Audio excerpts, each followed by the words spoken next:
Rodriguez. Lauren Calico.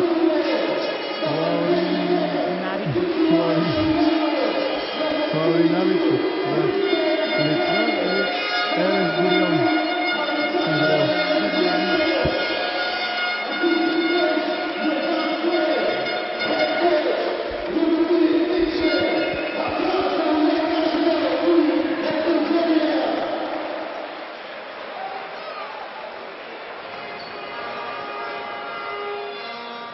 Гледам тимника, супер. Какво става?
Уважаеми зрители, здравейте с химна на България пряко от арена Ботевград за втората среща в квалификационния цикъл на националният ни отбор при мъжете. България приема Словения. Матчът ще започне след броени секунди. Тук в арена Ботевград стартираха двата отбора вече в първия кръг на тази групова фаза. Нашите загубиха от Украйна преди няколко години с 69 на 79. Словенците отбяха Косово с 113 на 68. Това са четирите състава в групата. Знаете, че най-добрите 4 отбора от вторите класирали са в 7-те групи продължават, както естествено и победителите във всичките 7 групи. Аз съм Василена Матакова и ми е много приятно да ви кажа здравейте и добре дошли пряко в ефира на Българската национална телевизия. Заедно с мен на коментаторския пулт е Симеон Найденов, комуто казвам здравей. Само поглед към Радина Жекова да видим дали е готова с интервю. Господин Колев, добър ден! Само накратко с какво ще се опитаме да противодействаме на словенците? Ами най-вече с това, което сме работили в продължение на вече на месец и половина. Една добра, агресивна защита, бърза атака с възможности за отворени стрелби от тройката и също така в постепенно нападение да използваме ситуациите в пик н рол, където нашите външни играчи също да имат предимство и да останат на позиции, където могат да реализират. Добре, благодаря ви, много успех! Колев, помощник треньора на националният ни отбор, беше това заедно с него помощник за Мирчета и Яво Разпарухов. Отиваме сега и към щаба на словенците. Някои от помощниците на Игор Кокошки ще чуем. Mr. Trifunovic, hi. What is the plan for today? Your favorite, but still, is there a chance to underestimate our team? No, of course not. Your team is very good. Your team is aggressive, defensive team. To play on open court, you would like to stop them on open court, and of course you need to play smart.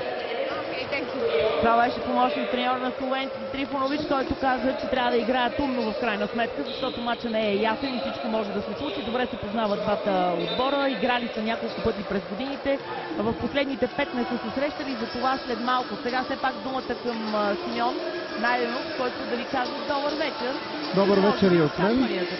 На всички зрители на Българската национална телевизия. Ето, че лятото неусетно замина. И сме отново в баскетболния сезон по БНТ. Най-интересно се случва тук в ефира на националната телевизия.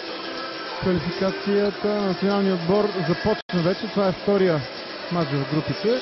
Както вече Василена сподели, загубихме за съжаление първата среща. Но пък тук пред родна домашна публика се надяваме днес момчетата да излезат самочувствие. Аз лично съм оптимист и се надявам да играят отпуснато и свободно. Това търся като прогноза от теб. Какво очаква и в крайна сметка след 40 минути тук в Арена Ботевград? Очаквам да станем свидетели на един зрелищен баскетболен спектакъл на първо място. Разбира се, класите са различни.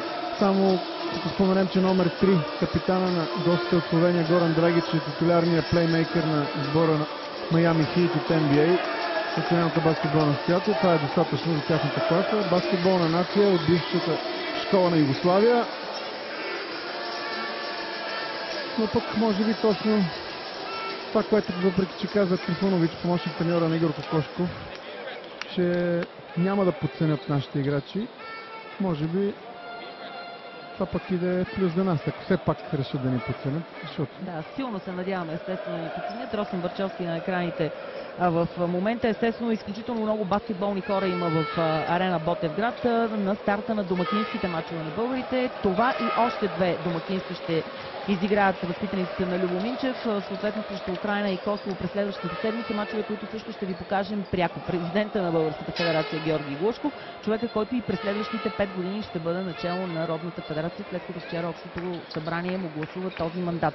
Сега към началото на двубоя, стартовите петиции за нашите с 0 Дин Бос, за 8 Чавдар Костов, 11 номер Иван Лилов, 15 Станислав Баклинов, 41 Александър Вазенков. Словенците, които вече владеят топката, съседния Клемен Препелиш, който беше сега в владение, 14 Гаспар Видно, 12 Зоран Драгич и 8 Едо Морисов Горан Драгич, когато вече Симеон представи.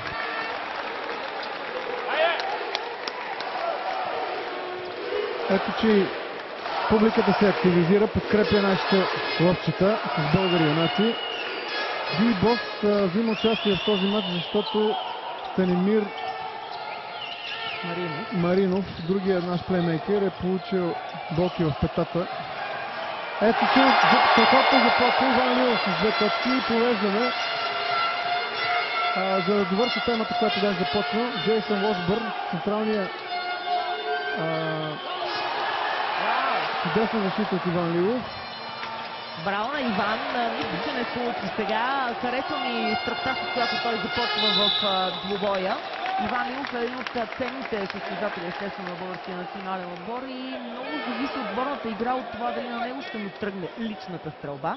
Защитата е нещо, на което нашите със сигурност трябва много да наблегнат, за да могат да участват равностойно в двубоя. Иначе, що касае Дин Бос, той наистина получи виза за участие в този двубой с Словения заради контузията на Станимир Маринов, който нарани петата си в двубоя срещу Украйна. Любо Минчев имаше идея да пусне Лошбърн, централния нападател. Знаете, че по регламента на ФИБА единствен чужденец и натурализиран състезател може да играе в дадена среща. Минчев искаше да смени Бол с Лошбърн, защото Бол игра в Украйна, да заложи на централния ни нападател, но това не се получи заради гореспоменатата контузия. 2-2 след двата сполучили фаула на Зоран Драгич. 5 секунди до края на нападението, 3 трябва да изстреля Иван Лилов. Буквално в последната секунда успя да стреля към коша и топката ще бъде притежание на гостите от Словения. Щеше да ни е полезен Лошбърн безспорно да се справи с Гаспар Видмар, който е 2,14. Да, също така на пейките имат и Ален Омич, който е 2 метра и 17 см. Доста ръстови и здрави момчета имат под кошето, възпитаниците на Игор Кокошков, който между другото От над 15 години се подвизава в Националната баскетболна асоциация като помощник треньор в различни отбори. Бил е в Лос Анджелес Клипърс, в Детройт Пистънс, сега в момента е в отбора на Юта Джаз.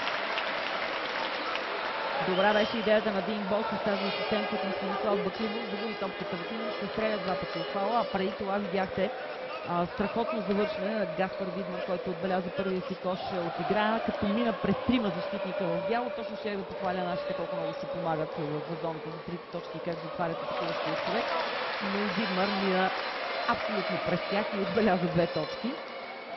Защитата ще е много важна тук, безспорно. Много добре го знае това Любо Минчев, както и неговия щаб. И със сигурност в този месец и половина, в който се готвят националите ни, се е наблягало в тази линия на играта, в защитната. Знаете, че миналата година националите на лице събираха, нямаше тренира националния отбор. Знаете колко трудно беше избран Любо Минчев и колко много препаникаване имаше по пътя до това той да поеме националния състав. В крайна сметка отбора вече е събран, тренира близо 2 месеца заедно и се готви. Александър Везенков адмирации за това, че той се присъедини след края на сезона с Барселона, се включи към подготовката на българския национален отбор и изобщо заради това, че е участвал в националния отбор, но винаги съм искала да кажа много голямо браво на Сашо, сега ми се отдава възможност. Той беше много критичен силно след връщането на нашата от Украйна, след загубата. Казва, че той самия не е бил във форма, както един бос, и за това нашите не са били толкова добре на терена в Киев, където загубиха с 10 точки. Чавдар Костов сега. Много лесно може да разпознаете Чавдар Костов. Този аутфит него вече запазва на марка близо 2 години и повече. Бърза атака. Така е, ти похвали Везенков за това, че избра българския национален отбор, защото имаше предложение и от Гърция да се състезава за южната ни съседка, но показа, че Патриоти ще защитава българската фанелка. Ето го сега в подкошието.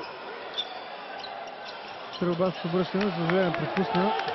Това е таланта на българския баскетбол в момента. Играе в Барселона, както ти каза, подпиша 4-годишен договор миналата година. Остана там, не пожела за втора поредна година да отиде в NBA в драфта, остана там. Лоша стрела сега на словенците. Много разконцентрирани ми изглеждат словенците в тези първи минути. Сега избърза като че ли с този шут от тройката, не се получи, да видим борбата за кого ще бъде. За словенците, естествено, няма какво да иска да Кирилов. От вътрешната страна той играе последен с топката, няма как тя да остане в наше притежание. Сега ще видите отново кадъра с борбата. Това е по-скоро правилно решение на съдията. Безспорно. 3-6, като казва съдията, дай да кажем и кои са съдии днес. Олег Колотивов от Латвия, главен арбитър на матча, Юриус Лауриваничус от Литва и Ерес Гориан от Израел. Дано не се налага много често да им споменавам имената, защото подозирам, че всеки път ще се казват по различен начин. Словения в атака 9 секунди до края, това са 3 точки. Едо Мурич ни наказва с стрелба от 0 градуса зад линията за 3 точки. Видим сега Чавдар Костов, пик н рол с Везенков. Закъсня Костов, трябваше по-бързо да прати топката в ръцете на Сашо. Добре проби Костов, но пропусна стрелбата си. За сега страшилището, което набедихме в началото на двубоя, не е показало силата си. Смяна за словенците.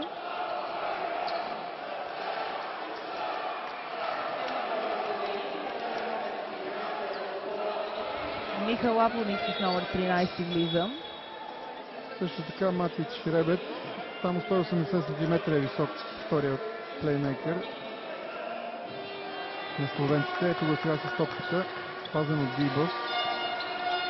Дибос пък ще играе в френското първенство, в отбора на Монако, който в последния сезон игра в финалите срещу Асвел, където загуби и завърши на второ място. Така че класата му е високо европейско ниво. В първия матч като че ли не се представи по най-добрия начин. Дано сега се оттърси от тази първоначална треска и покаже всички свои качества.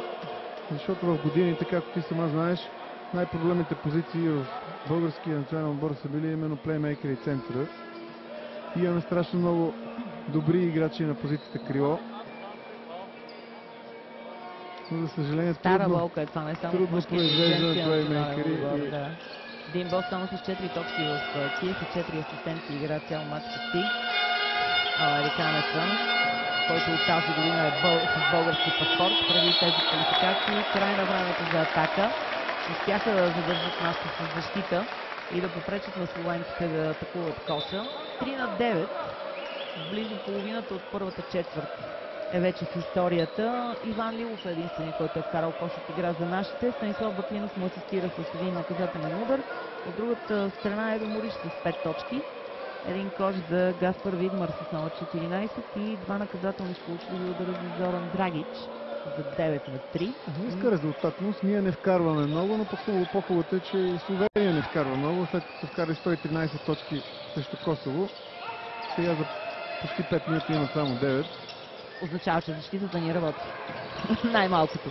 Между другото, по този начин идентично започна и двобоя в Киев преди няколко дни срещу Украйна. Идентичен спрямо ниската резултатност. Нашите вкараха чак в четвъртата минута и украинските водеха с 12-0. Павлин Иванов сега влиза на мястото на Чавдар Костов. Състезател на Лукойл Академик. Много силно представяне в финалния плейоф, когато Лукойл спечели шампионския титул за Балкан Ботевград.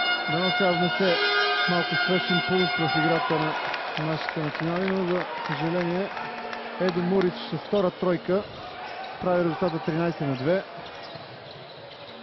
Лилов се загуби, похвали го в началото. Лилов се загуби, лично защита играят словенците. Нашите опитват в зона, която много така сериозно може да им попречи в един момент. Видяхте колко ни е свободна стрелбата от далечно разстояние с втората тройка на Мурич. Приход на асистенция сега. Мурич към Гаспар Видмар 4 точки. Видмар и прекъсване, разбира се. 3-14. 11 точки преднина за словенците, които безспорно са фаворита в българската група Е, където са още съставите на Украйна и на Косово. Следващият матч е срещу Косово в сряда за български национален отбор. Става въпрос, разбира се.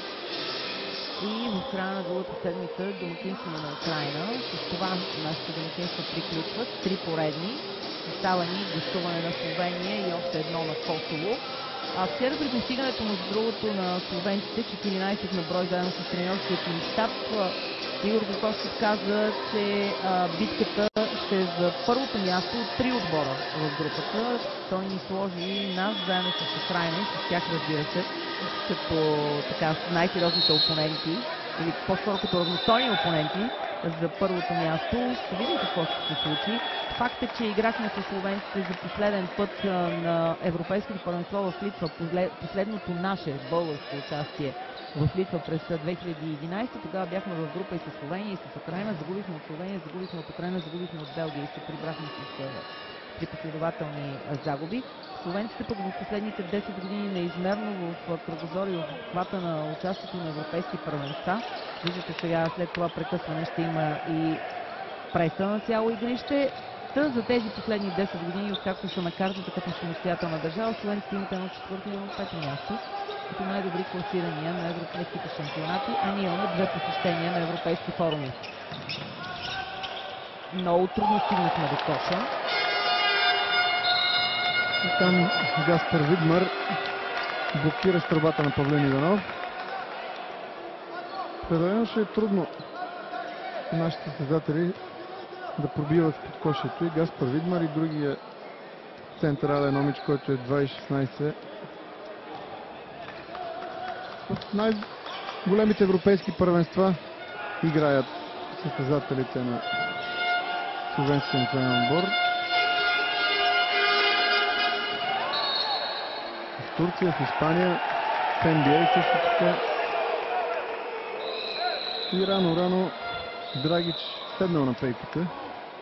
Чули иска да го оставя да си почине. Или няма да има нужда да се напряга. За съжаление, това са реалностите към днешна дата. Последните 2 години дори нямаше на картата изобщо, не се събираше националния отбор.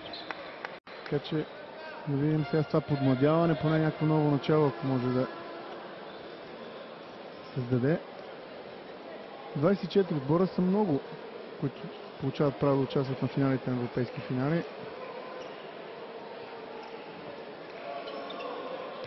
Така че имаме своите шансове, но България на 51-во място в класацията на FIBA след последното и актуализиране за баскетбол, разбира се, след Олимпийските игри в Рио де Жанейро. Не сме мръднали като позиция. Класацията, знаете, се прави на база последните два олимпийски цикъла и представянето на националните отбори там. Ние сме си на 51-во място, така че вярно в световен мащаб.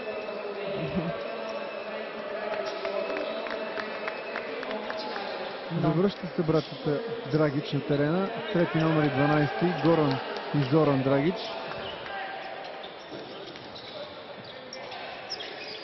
Дин Бос, много яка защита ни държат словенците. Сашо Розенко втори нескучив опит от тройката.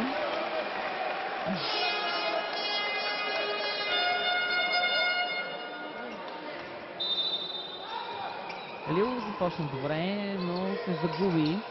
Там нататък продължаваме да си държим скромните 3 точки, които събрахме в началото на двубоя.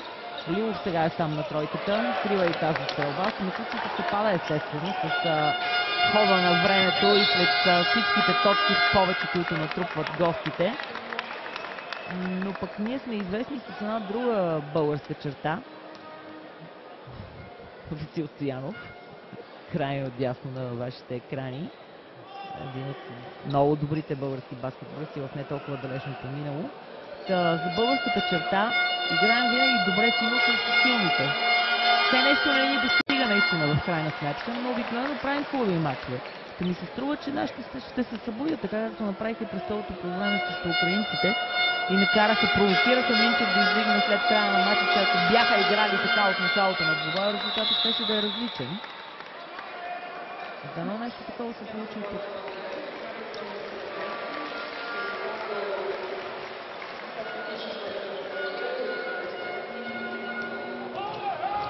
Смяна за Станислав Ваклинов, една точка за Яков Блажич, топка за България.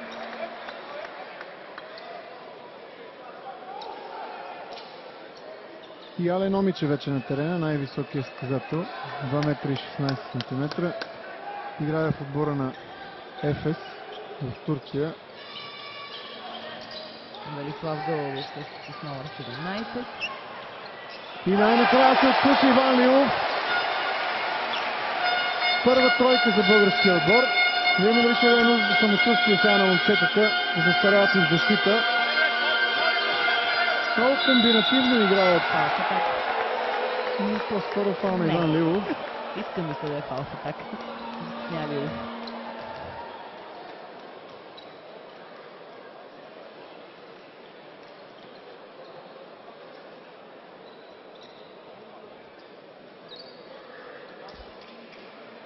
Едо Мурич е най-резултатният състезател до момента с 8 точки. Ще изпълни 2 наказателни удара.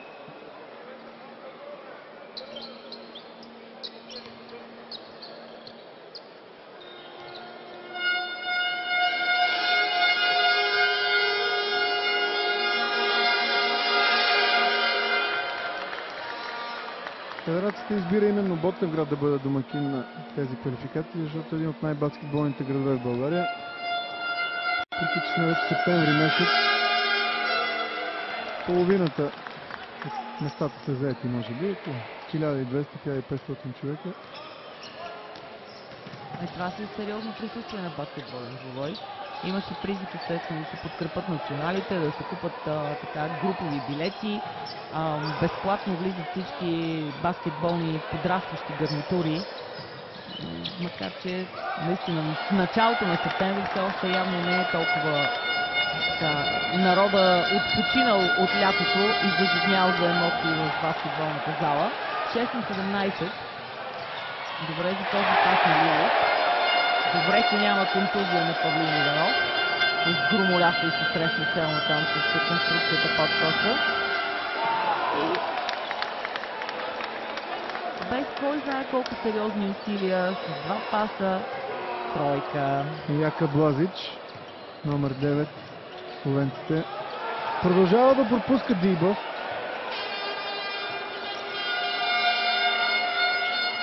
Блажев вече прекалява.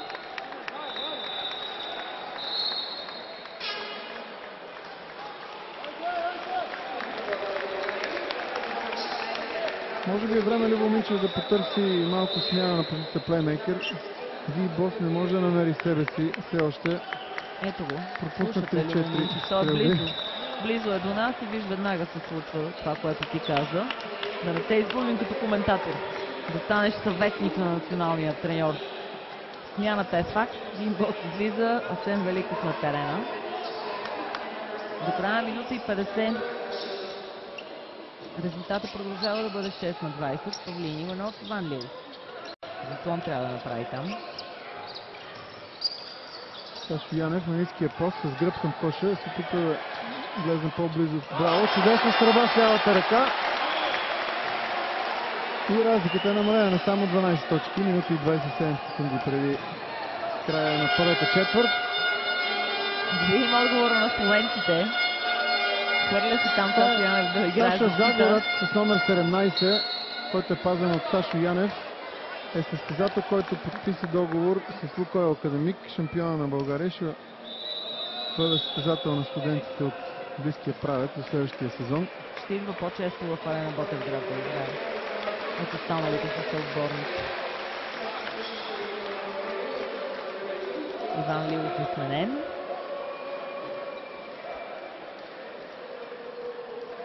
Христо Захариев с 32 номер. Много смени правят и двамата наставници.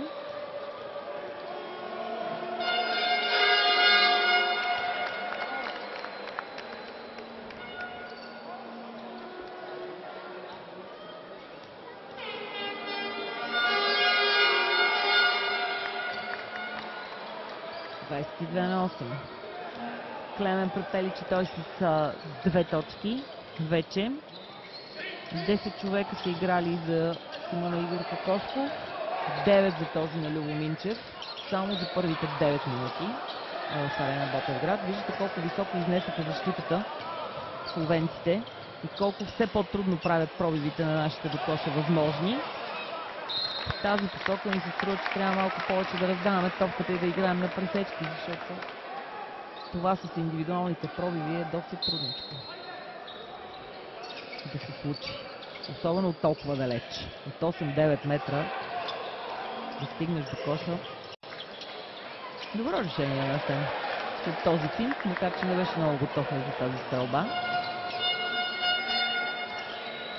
Ето го Горан Драгич. Човека с чието име и представяне влезохме в матча, който все още е без кош. Но не се е и напълнал кой знае колко до момента да се опитва да стреля. Даже не е изстрелял. Много зор. По-скоро може би използва тези квалификации като една подготовка за сезона в Националната баскетболна асоциация, да отиде там в топ кондиция. И пък е похвално, че участва в тези квалификации. Той обяви още преди 10 години, когато го взеха в националния отбор на Словения, че това е кауза задължителна за него и независимо от това къде и колко ще играе, той ще участва, докато е в състезателни усилия, естествено, в националния отбор. Погледнем нашата българската кошара и в футбол, и в баскетбол, и в волейбол. Един от най-добрите състезатели не участва в националния отбор по различни причини. Браво на Асен за този пас.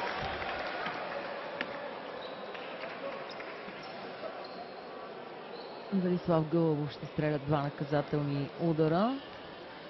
Зоран Драгиш наистина страхотен състезател. Искал да стане футболист, но контузия в коляното променя плановете му като дете.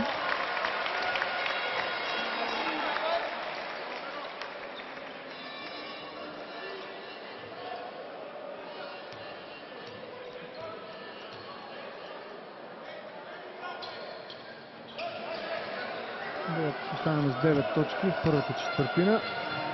Да. Но успеят да спрат нападението на Драгич. Време времето изтече. Край на първите 10 минути, уважаеми зрители, от квалификацията за европейско първенство, която ви показваме пряко от арена Ботевград. 9 точки за България срещу 22 за Словения, без особено напъване от страна на гостите и с почти крайна мобилизация от страна на нашите. 9 на 22 реклама.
Ето ни отново в арена Ботевград.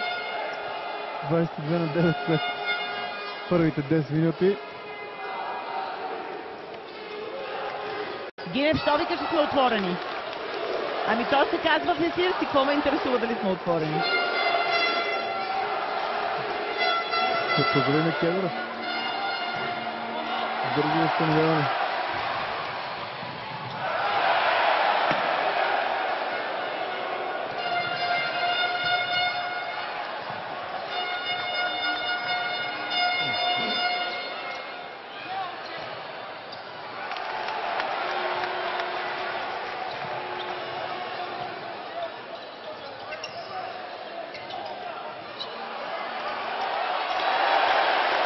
Влизаме с кош за България на Христо Захариев. Дано да сте го видяли, се връщаме в арена Ботевград. България 11, Словения 22, 30 секунди, по-скоро 52 след началото на тази втора част, която започва много добре за нашите, които откраднаха две топки. Направиха една сполучлива атака, а словенците са 0 от началото. Чудесна работа в защита на Сашо Янев. Тук открадна топката и беше фаулиран тактически от Зоран Драгич, за да спре бързото нападение на нашите момчета. Асен Великов в това е силен, втория плеймейкър, който сега е с топката, да влиза от пейките и да дава нужния импулс, да събужда своите отборници. Комбинира сега с Резенков, той с Христо Захариев. Асен Великов с дълга стрелба. От тройката и чудесен 3 точки за Асен Великов. Ето, че както ти каза, Любо Минчев ме послуша с това влизане на Асен Великов, защото D-Boss не е себе си и не може още да се окупити и да покаже на какво е способен. Въпреки, че тренира, както ти каза, от месец и половина, може би с тия момчета и добре сте опознали. Изключително много фактори трябва да бъдат натъманени, за да се получи тази симбиоза в отборните спортове. Това е факт. Така че може ли някъде се късва нишката между D-Boss и неговите съотборници или може да ни трябва все още време. Ето сега тук пред нас по време на прекъсването Любо Минчев, разбира се, че говори на български, но един от помощник треньорите превежда в реално време на D-Boss. Какво се случва?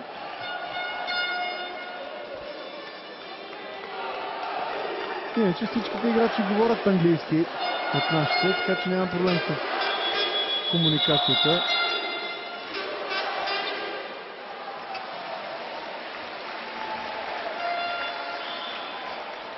Асен Великов, Сашо Янев, Христо Захариев, Павлин Иванов и Александър Везенков е петицата ни в момента, която кара 5-0 серия за минута и 15 от началото на тази втора четвърт. Иван Сенов, Леонора Рангелова, добре познати в баскетболното общество хора. Асен Великов е най-опитният като възраст играч на националния отбор. Той е 30 годишен, всички останали са под 30. Втория е Чавдар Костов, който е на 28. Чавдар Костов беше в националния отбор и през 2011, когато играхме за последен път с Словения, както ви казах вече в началото. Сашо Везенков сега има възможност. И чудесна втора тройка. Пуши се Александър Везенков. Дава самочувствие на момчетата и сега ще трябва да се засилат и в играта в защита с още по-голямо желание. Това е веднага след прекъсването, което вече Словенците между другото за серията от 5-0. Тя вече е 8-0. Финансите са на 5 точки след словенците. Ето е тройката на Везенков. Публиката се активизира с българи юнаци.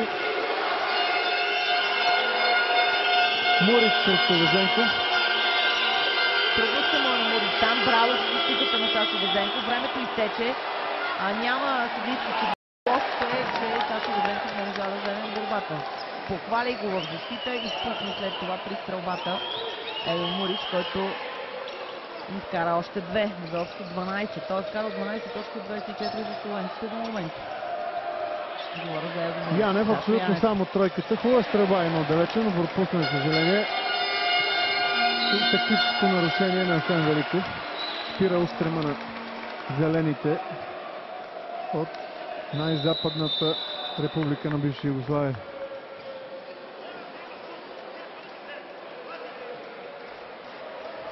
На 2. Много ми хареса. Виж какво. Не знам кой път вече казвам. 8-2 серия за България от началото на тази част. Дано да не повторим първите минути на матча, защото пак започнахме силно, но след това отлюмахме и загубихме устрема си. Сега там трябваше малко да помогне. Сашо, да не говорим, че говоря за Сашо Везенков, защото и Янев е Сашо. Той закъсня просто в защита. Нарушение на Александър Янев. На когото продължаваме да викаме Сашо Янев, нищо, че на гърба му пише Георгиев. И то отдавна.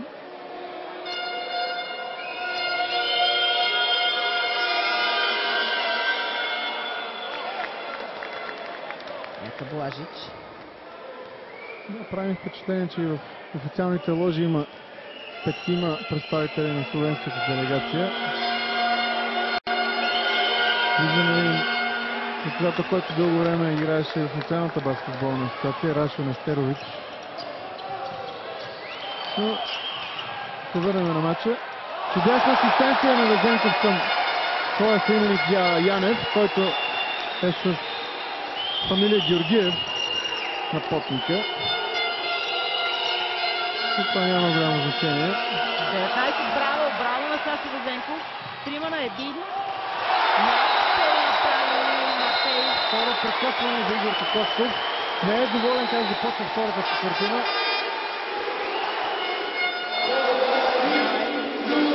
Сега на Александър Везенков и тази атака 3 на 1. Страхотна работа на крилото на Барселона. Трябва да си повярват нашите момчета. Да, нямат какво да губят в крайна сметка. 21-26. 5 точки разлика продължават да седят. Пълно с такива дечугливи в залата. Всичките са облечени в екипи на националния отбор. На Иван Милов 10-месечната дъщеря също е тук и тя е в екип на националния отбор. Наистина Ботевград е един от най-баскетболните градове на картата на България.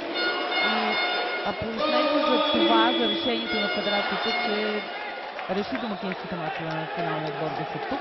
Независимо от трудното пътуване от София днес в посока Ботевград заради ремонтите на магистрала Хемус, знаете, затворени така тунели, ремонтни работи, сериозни задръствания. които в началото на серията от 4 почивни дни доминират трафика в държавата. Нека ни така към 2 часа да стигнем до Ботевград, не само на нас, но и всички, които тръгнаха в тази посока. Но това да е, както се казва, нашите да играят добре и да запазят шансовете си за крайни победители в този матч. Едно евентуално класиране, дай Боже, на България, задължително минава през 2 победи над Косово и 2 домакински победи срещу фаворитите Украйна и Словения.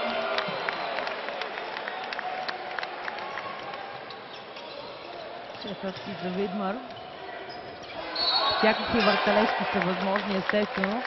Лично на мен ми се струва формата на тези 24, начина по който се набират, малко несправедлив, защото тук са 24 състава, 7 групи по 4 отбора, 28 отбора, играят за 11 места. От другата страна се класират 4-те държави, които ще са домакини на Европейското първенство. Знаете, че за втори път формата ще бъде така, разделен в 4 държави домакини, плюс 9 състава от Европейското първенство, последните действия в 2015. Така че малко битката в квалификацията е по-сериозна, което пък от друга страна е логично. Скоч на Видмар, разликата е 7 точки, да видим какво ще направи Асен сега. Поне 2 на 1 са. Сега ще комбинира с Павлин Иванов, своя си отборник в състава на Лукойл Академик. В момента на терена има 3 служители на най-добрия български клубен отбор. Христо Захариев е третият.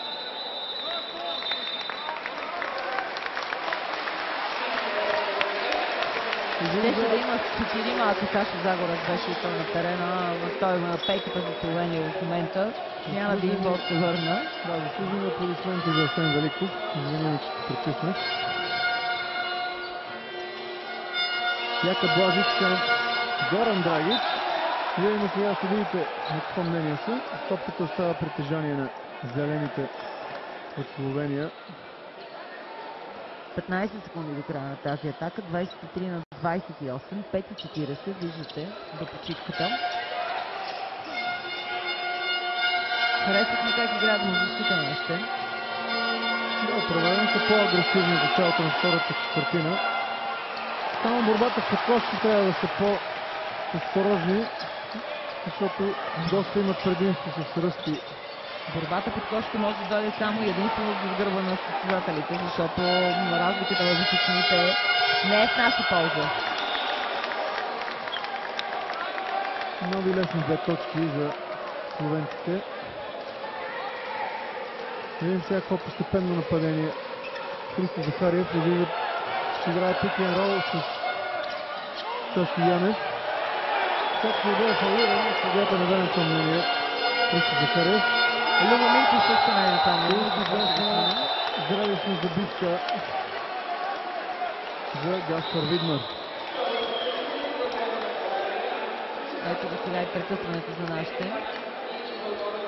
Загубиха от уставност, загубиха от силата в играта, с която започнаха тази четвърт българите. И вече са на 9 точки за словенците. Така че прекъсване за Минчев на неговия щаб.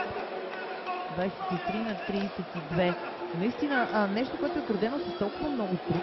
4 минути играха всеотдайно, играха и в двете фази на играта, и в защита, и в нападение. И накрая за 2 атаки и половина. Пак сме в ролята на сериозен Догонов. Има право да се Росен Минчев.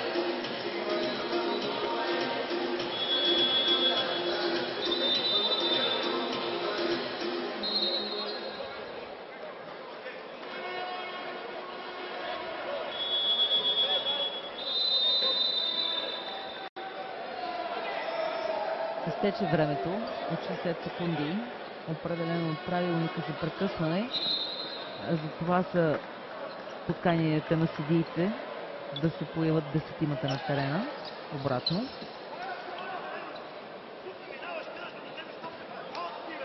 Видмар не е голям проблем. Наистина Лошбърн, ако беше в този стартов списък, както вече споменахме в началото на матча, може би щеше да бъде, макар че лично аз не съм гледала като възможности, като представяне, но е факт, че е централен нападател. Ние страдаме естествено от липсата на центрове. и Александър Янев и Сашо Вазенков, които са в момента на терена. Са си четворки в най-добрия случай. Така че нарушение.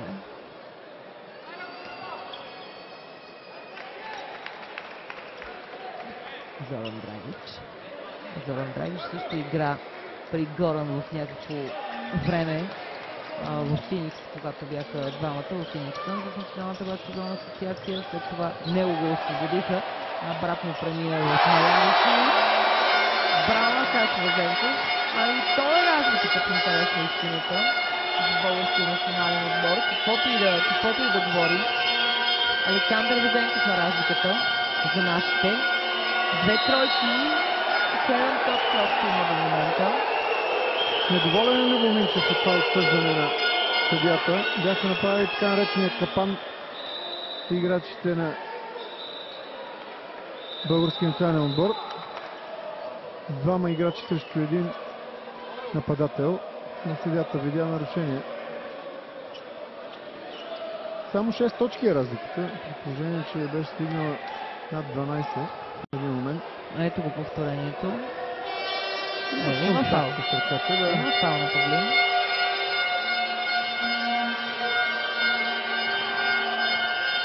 Ау. Продължава да комбинира Горан Драгич и само в крайен случай, както сега беше, стреля. Иначе видяхте асистенция, можеше да стигне до коша, имаше коридор за атака. Той изкара топката на крилото, което за нас е добре, защото се разминахме с още 2 точки. 32 на 26. Също стрелба. Не играе с нужното самочувствие. Браво на Чавдаров.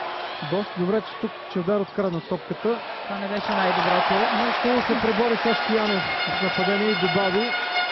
Само 4 точки е разликата. Сега е момента, 3 минути преди полувремето. Браво на Сашко Янев. Фаул трябва да има там. Разбира се. Гаспар Видмар. Споменах се тук да не се доверяваме много на таблото. Аз фауловете не ги пиша, но не ми се струва, че това е първия фаул на Гаспар Видмар. Защото има някакви проблеми с информационното табло. Ще бъде хубаво, ако успеем да го извадим. Ален Омич обаче стори това преди моите мечти да станат реално.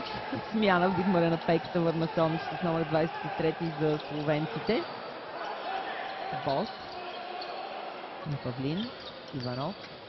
Сега в момента играем реално без истински център. Всички могат да страдат от разстояние. Това ни е идеята със сигурност на тренерския щаб, защото нямаме какво да... Ето сега се вижда прекрасно как 5 играчи на българския отбор са извън линията за 3 точки. Широко се играе. Прави и много лесни за опазване, пък от друга страна това. Да, но пък втора поредна борба в нападение за Александър Янев. И започваме да мечтаем. 30-32. Много е важно да се свърши тази клетва. Изключително важно за нашето самочувствие и със сигурност ще бъде и определящо процентно нататък в матча, след подновяването, след почивката. Ето сега отново наша топка, нарушение и българите са в атака. Излиза точно Горан Драгич. С него място Яков Клобучар. За първи път в матча. Номер 24. 198 см е висок, но играе на позиция 1, което на баскетболен език означава плеймейкър или point guard. Трябва да бъде модерен. Екзактни, както се казва. Не получи Павлин.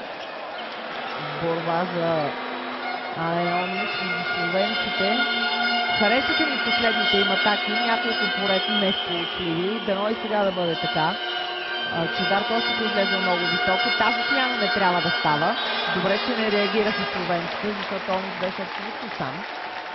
Не се ориентира Клаво Гар, че двама човека има в защита в него и да търси съотборника си.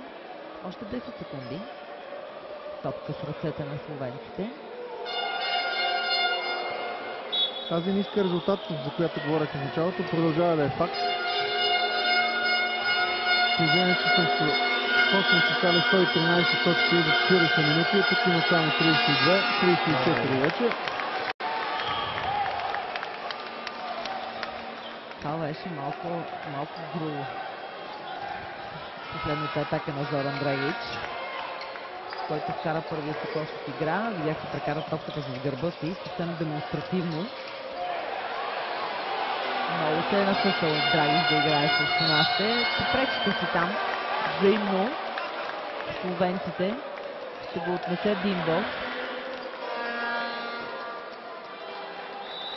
Чудар Костов ще излезне. На негово място Иван Лилов. Време е Лилов да се върне, много се такива.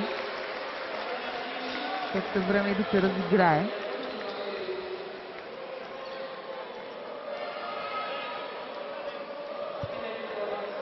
Тридесет на 34, виждате, уважаеми зрители.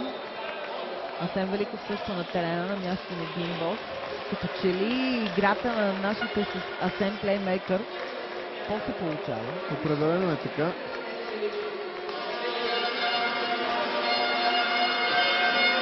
Вижда се по изражението на американския състезател, че не е доволен от себе си, не може да се запали и да му тръгне играта, да играе с ниска с настроение. Едо Мурич вече с 16 точки. Единственият, който е минал в двуцифреното измерение на резултата. От нашата най-резултатен съседен е Александър Важенков, 8 всъщност има Сашо Янев.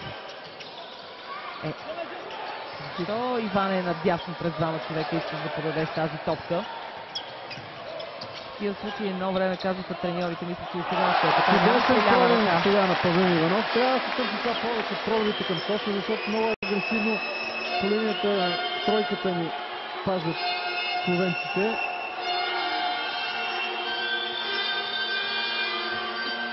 Които са майсторския си изработили лично решение Драгич. Не успя, но пък 216 см Ален Омич е господар под кошето. Последни 40 секунди виждате в тази част. Нашите естествено ще играят на дълго нападение. Сега ще веднага му опровергава, но го прощавам заради тази тройка.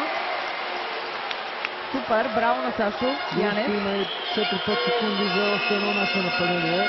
Разликата 5 секунди. Това, което имат на разположение словенците. Борят за последната си атака в тази част. Пълни смени играят в момента нашите момчета. Ето. Подобно на това, което беше в края на първата четвърт, Драгич отново се опита да отиграе сам топката и този път не се получи. Да видим нашите в последните 2 секунди. Нищо. И така е добре. 35 на 38. България е само на 3 точки за Словения след 20 минути игра в Арена Ботевград. Уважаеми зрители, матчът в европейската квалификация по баскетбол за шампионата до година, който ви показваме е пряко 35 на 38. Сега следва реклама, малко пауза и се връщаме отново 6 минути преди пряко второто по време на двобоя България-Словения.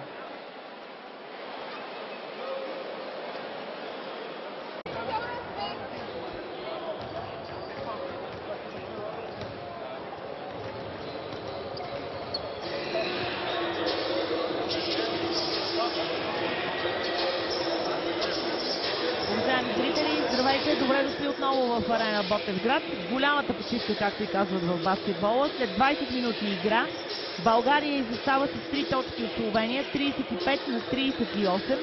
Страхотна втора четвърта за нашите, след като губеха с 13 точки, 9 на 22 след първите 10 минути игра. Не знам доколко успяхме да неутрализираме Горан Драгич или доколко той не искаше да играе. На два пъти се нагърби в края на двете части да завършва атаката на словенците в последните секунди и двата пъти бяха несполучливи. Иначе не се напълва много звездата плеймейкъра на Майами Хит, звездата на словенците. Сега Симон Найденов ще погледне статистиката като един по-скоро играл баскетбол човек от мене и ще ви разкаже какво ни казва тя чисто в технически показатели. Първото нещо, което ми прави впечатление, гледам грешките на двата отбора и прави впечатление, че словенците имат 14 грешки срещу само 6 за нашите лъвчета. Следващото нещо обаче е борбата под кошето. 23 отборни борби срещу само 12 за нашите. Пълна доминация под кошето за Словения. Стрелбата за 2 точки при словенците е 9 от 15, 60%, докато нашите момчета са вкарали 9 опита от 23, 39,1%. 2 тройки повече сме вкарали от тях, 5 от 14 срещу 3 от 9. И общо взето има един единствен Едо Мурич, който е с 14 точки от тях. Яка Блазич е с 8. Ние трябва да похвалим Александър Янев за нашия състав, който е с 11 точки от фейката. Също така и Александър Везенков с 8 точки. Ниска резултатност, агресивна защита и от двата състава. Аз предлагам да чуем Георги Давидов и Филип Виденов. Казвам добър ден и на двама ви. Ще започна от господин Давидов. Две напълно противоположни четвърти видяхме. Какво мислите за това, което се случва в момента на терена в Арена Ботевград? Здравейте от мен. Тежко начало за нашия отбор, както и първата четвърт в Украйна, но като че ли треньора Милчо почва да научва и да напипва състава, който така е оптимален за момента. И аз мисля, че с две четвърки, които играхме в повечето време в втората четвърт, отбора така придобива един съвсем различен облик. Става много по-агресивен и в нападение, и в защита. И това носи успех до този момент. Дано момчетата да продължат по същия начин, показаха и загаднаха, че могат много, стига да се раздават наистина на 100%, може и да ни зарадват с успех, което ще бъде изключително трудно. Абсолютно труден успех предвеща Георги Давидов. Филипе, ще последват ли и други съотборници на устрема на Сашо Янев според теб? Дали ще последват? Да, Сашо Янев се разигра, кой друг ще го последва и да очакваме ли това избухване? По принцип ще видим. За сега и Павлин добре се включва. Всички общо взето добре играят. Въпросът е може би малко по-малко грешки, ако могат да се допускат, понеже доста лесни кошове вкараха. Някакво лесни коша вкараха. И ако продължават да се борят така, мисля, че като нищо може да излезем отгоре на края на срещата. Какво ги отдаваш ти тези грешки на разсеяно си или по-скоро? Малко на разсеяно. Все пак играят с Словения. Натискат в защита и се случват. Случват се такива грешки, но в неподходящ момент и това води до бързи атаки.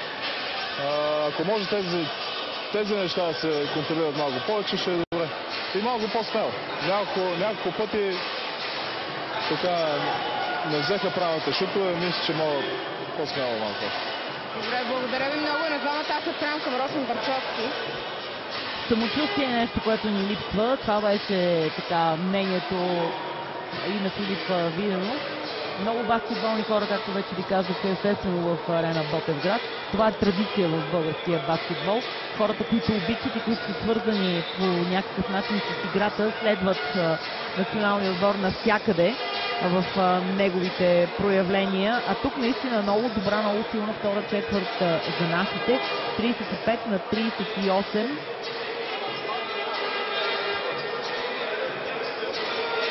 24-16 е тази втора част. Аз ви предлагам да чуем и господин Росен Барчовски. Господин Барчовски, по-малко от минута до началото на второто полувреме тук в Арена Ботевград. Какви са очакванията ми, след като видяхме тези две части тук? Преодоляхме първоначалното стъписване на базата на много агресивна защита и в индивидуален план, и в отборен. принудихме Словения да направят повече от нормалното за тях грешки. И е нестандартно, когато играеме с две четворки с Сашо Янев, който се включва много добре и по-добре играе днеска Сашо Везенков. Единственото, което трябва да се опитаме, а ще е много трудно да контролираме резултата, да не допускаме в никакъв случай втори път да ни правят разлика, защото пак да се върнем ще е трудно. Но по начина, по който се бориме, играеме в защита с такова желание, това е доброто, това е което се харесва на хората. Класата е такава, каквато е. Надявам се от американеца малко повече. Трябва да дадат поне 10 точки от него. Това ли са всъщност съветите, които бихте дали и вие, ако бяхте там сред тези стула? Аз не мисля, че трябва кой знае какво да се променя. Това е стила, който трябва да гониме. И единствено, просто в индивидуален план в нападение малко повече да се случат нещата. Пак казвам, на Бост и на някои от другите, на Чавдар Косев, на Иван Лилов. Не е невъзможно. Страхотно трезва, компактна и изключително така умна оценка на Росен Бачовски. Няма какво друго да очакваме от него. Разказва ни точно за една минута, синтезирано какво трябва да направим и какво се случва и как да продължим напред в този матч, който вече започна. Горан Драгич, Клемен Препелич, Едо Морич, Зоран Драгич и Гаспар Видмар са за словенците. За българите, които нападат, Павлин Иванов с номер 10 с топката, Сашо Янев най-резултатният с номер 16, Александър Везенков с 41 номер, Дин Бос с номер 0 и с номер 11 Иван Лилов.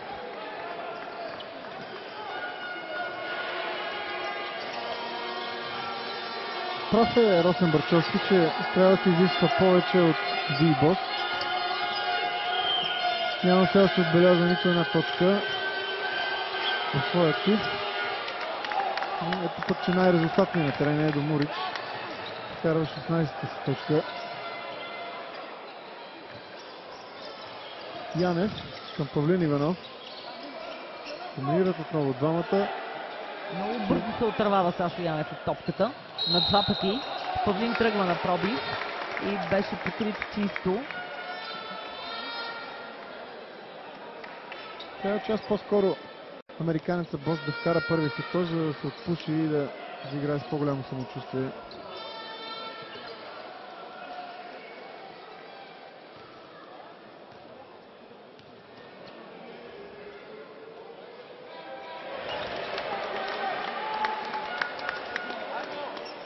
Струва ми се, че потенциал в този матч, така, поне надежди дават и Павлин Иванов и Иван Лилов.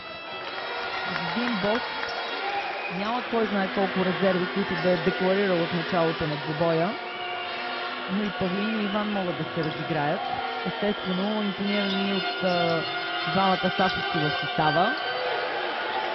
Стана интересно. Добре затвориха трима български стезатели. Гаспар Видмар.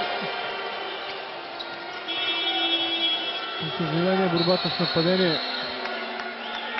остана за гостите от Словения. Именно там трябва да се съсредоточат и да вложат всичките си усилия нашите момчета в борбата под кошието. Това е голяма разлика. Цели 12 борби повече имат гостите. –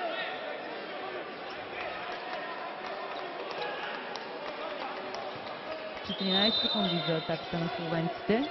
Топка с подкошието. Вече на Сашо Везенков получи, а той не е кой да е, а Едо Мурич.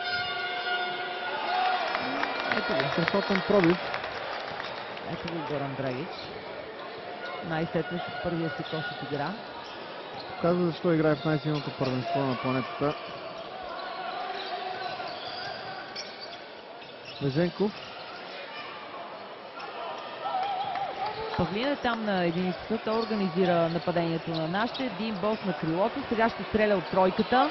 Дълга му е тази стрелба, заедно с сирената за секундите 24. Горан Драгич. Както каза Росен Бачовски, не трябва да допускаме повишаване на разликата, защото второ връщане ще почти невъзможно. Това не е идеята обаче, на четвърта-пета секунда да се стреля от тройката през човек със сигурност. дори да се случи да успее един или два пъти, не може да реши матчът по този начин българския отбор. Нарушение сега, виждате, отново срещу Горан Драгич. Още е трудно, ако наистина реши плеймейкъра, който между другото е един от много малкото бели състезатели, пробили на този пост в Националната баскетболна асоциация. Ако броим Ману Джиновили за бял, разбира се. Знаете колко е сериозна конкуренцията там. А сега ролята на Дин Бос се оттежнява още повече, защото той трябва да противодейства на Драгич в нападение. Крачки, разбира се, в защита. Крачки, разбира се. Не един път е ставало въпрос за разликата между американския и европейския баскетбол, особено в тези показатели с крачките. Това са абсолютни крачки при нас. А в Европа става въпрос. В NBA може и да бъдат пропуснати. Не е сигурно, но тук няма вариант. Всъщност чакам съвсем скоро Асен Великов да се появи отново на терена. Ами време му е. Време му е. Още повече, че и Павлин не подрежда кой знае колко добре съотборниците си като плеймейкър. Така че, като че ли Асен е решението. Тройка на Сашо.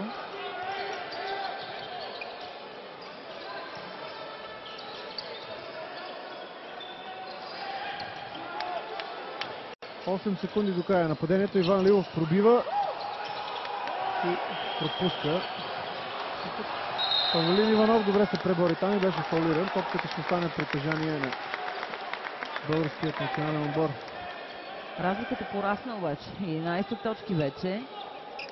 Ние сме вкарали само една от началото на тази част. Срещу 9 за словенците. Много е важна тази трета четвърт. Със сигурност. Говорили сме и друг път, че обикновено тези части при равностойна игра, каквато беше горе-долу ситуацията след първите 20 минути, решават мачовете.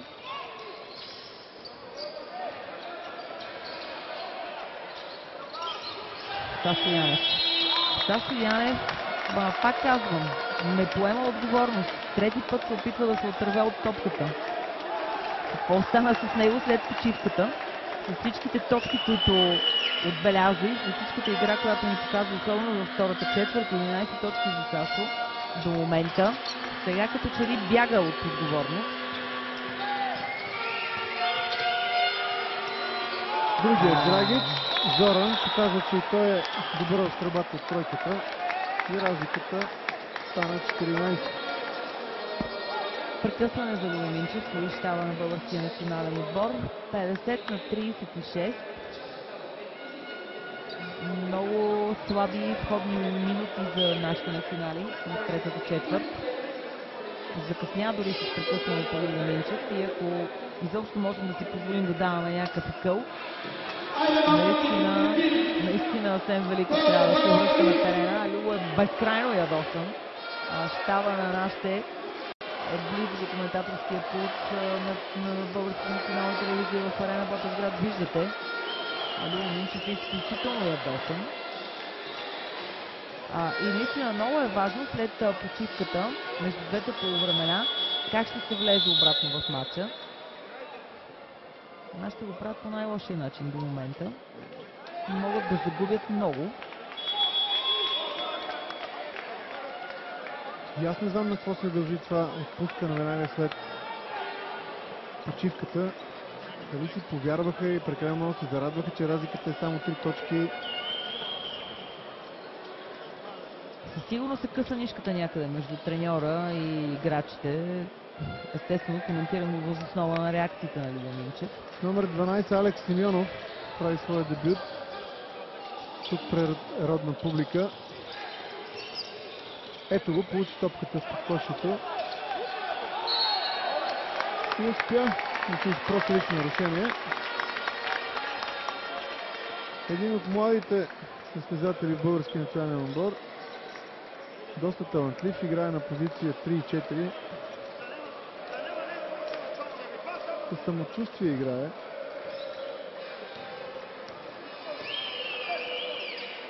Ето, само няколко секунди след като влезе на терена, Беше фалиран, пропусна първия, за съжаление.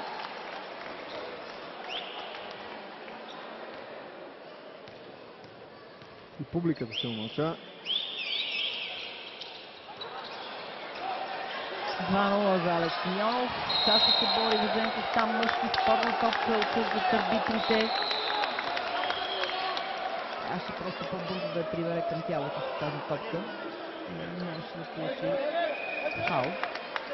Вместо това спорна топка, тя ще бъде за атака на словенците. И рано сме принудени да пресираме по целия терен. Най-накрая Бос. Този Бос може да скача. Може и да вкарва. Разбрахме го в средата на третата част. Дано да не е последната му акция. Наистина без душа, някакси без сърце играе. Шеф до сега. При положение, че има такъв потенциал, много ми е странно, защо чака толкова дълго един Бос. Това са много сериозни физически умения, само от тук вижте. Взе топката от ръцете на Горан Драгич, върна я обратно на игрището, преди да падне зад крайната линия, Дин Бос. Преди това видяхте какво нападение индивидуално ни демонстрира. И ето Павлянин нов издухва с тройка. Принуждава Игор Кокосков да вземе прекъсване. 41-50. 5 минути са изминали от началото на третата четвърт.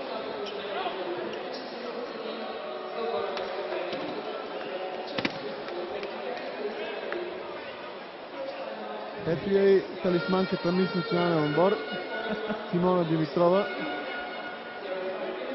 БНТ организира конкурс за нови мис национален отбор.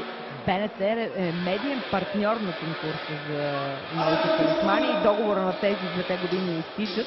И на 20 ноември ще бъде новия избор на момичетата на мис национален отбор, футбол, баскетбол и волейбол. Нека да приботва Аврамов сега.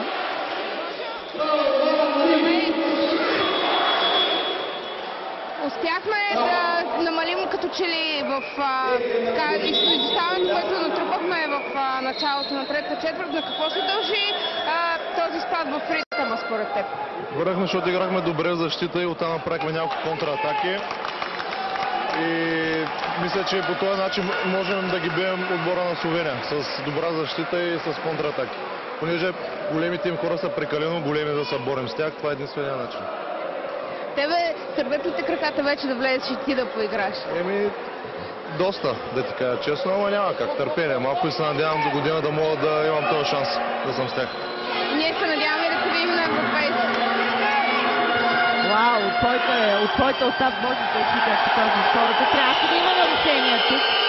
Съдиите не реагираха за открадната топка на Дин Бос. Вместо това получаваме тройка от Клемен Препелич, който отбелязва първия си кош от игра. Ще ни се да видим в удобен момент, естествено, повторението на ситуацията с сблъсъкът Бос. Емил Минков, нашия режисьор, ме уверява в слушалките, че ще го видим. Сигурна съм. Не влезе тройката на Алекс Симеонов. Пак шанс за словенците. 41-52 нарушение. Нарушение на Алекс Симеонов. Сега е момента да видим. Ами не. Тимофи, какво ще кажеш? Имаше контакт. Имаше контакт, но се пази топката. Субективен фактор, съдиите решават, че е защита на топката. Малко повече така драматизира Бос. Естествено, можеше да, падайки на земята, можеше да бъде и нарушение. Колко пъти ще вкара от тази позиция Препелич? Последователни. Втори кош от нулата от 0 градуса. Втора тройка за Препелич. 8 точки за него. Много добре се включва Алекс Симеонов. Ди Бос показва към тренерския щаб, че иска да бъде заменен. Явно се е изморил.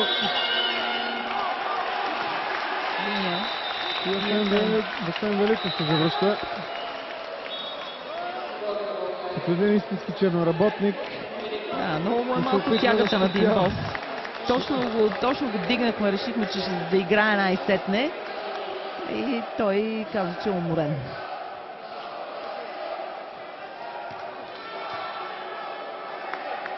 Асен Великов ще трябва да се нагърби сега с нелеката задача да организира нашите нападения и да ни върне в матча, както направи в втората четвъртина. Павлин Иванов. Играта е спряна. Фаул на човека нанизал ни две последователни тройки, Клемен Препелич с номер 7. Едва първо лично нарушение за Препелич. Още 12 секунди за атака на нашите. Христо Захариев, Александър Везенков, пак Христо Захариев ще се промуши там през двама. Увисна, но вкара две точки. Да, малко нестандартно от десен крак отскоки и с дясна ръка, но резултатът е по-важен. 10 точки разлика. Словения води с 55 срещу 45 на България. Това се случва в 27-та минута на матча, когато Алекс Симеонов овладява тази борба. Успя да се пребори физически с Гаспар Видмар, много по-тежкият от него. Павлин Иванов. Точно това имаме нужда в този момент. Сега и публиката се активизира и нашата защита е доста по-агресивна. Всеки е плътен за човека си. Виждате как че всички сили. Браво на Сашо Везенков. Се бори, беше подпомогнат от Сашо Везенков, но съдията видя нарушение. Ето повторението сега. Фаула на Алекс, да. Сашо светкавично реагира Като там. че беше чисто. За наши. Чисто беше отнета топката. Да, но преди това имаше фаул на Алекс.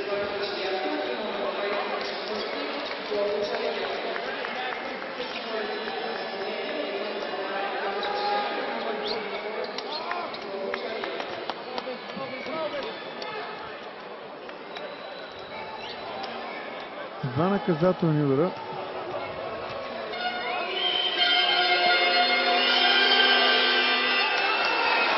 Гаспар Видмар се пропуква от наказателния удар. Топката не лъже, както има една позната баскетболна поговорка. Ще помоля режисьора да затвори копчето за връзка с операторите, защото влиза при нас, благодарим. И малко или много нарушава мисли потока ни, доколкото го има. 2-0 за Видмар от фаула. И Саша Загорът е престъпил линията преди топката да стигне до ринга. Това е нарушение на правилата и топката ще бъде за притежание на нашите трикольори. Ето го новото попълнение на Лукао, за което вече Симо ви казва Саша Загорец с номер 17 за Словенския национален отбор. 47 на 55. Слезахме под 10 точки. Разлика. Напълват се в защита яко словенците. Христо Захариев увисва. Пак той с топката. Да, това е решението, защото много по-бавен е Видмар. Добре го финтира Христо, но се получи в крайната цел. Хубав кросовър направи и успя да преодолее Видмар, но за съжаление не можа да завърши в подкошието.